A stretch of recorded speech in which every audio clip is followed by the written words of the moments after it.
Good morning, everyone. Welcome to September 24th Market Minute. I'm John Hopkins, President of Invested Central. Right now, we get the Dow futures down 50, the S&P futures are down 5, and NASDAQ futures are down 8.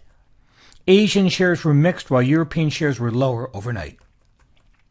Futures were higher before the bell on Friday as the bulls hoped to end the week on a positive note. The market did start out higher but started losing steam as the day progressed. By the time the market closed, the S&P was flat, with the Dow slightly lower and the NASDAQ slightly higher.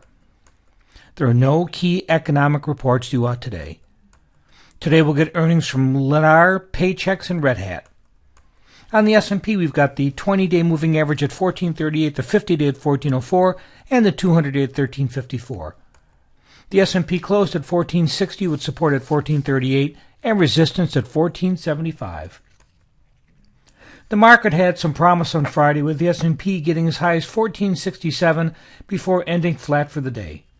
While the market responded positively to the recently announced QE3, the S&P lost a little bit of ground last week as traders looked for other reasons to move in on the long side.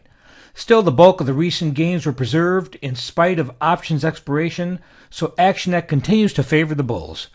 Now we've got a well-defined trading range of 1438 to the downside and 1475 to the upside, and whichever level goes first will determine near-term direction. We've got our MACD Trading Secrets webinar tomorrow at 4:30 p.m. Eastern. You don't need to be at the live webinar to benefit from what we'll be discussing, as all sessions are recorded. To learn more, just click on the link below.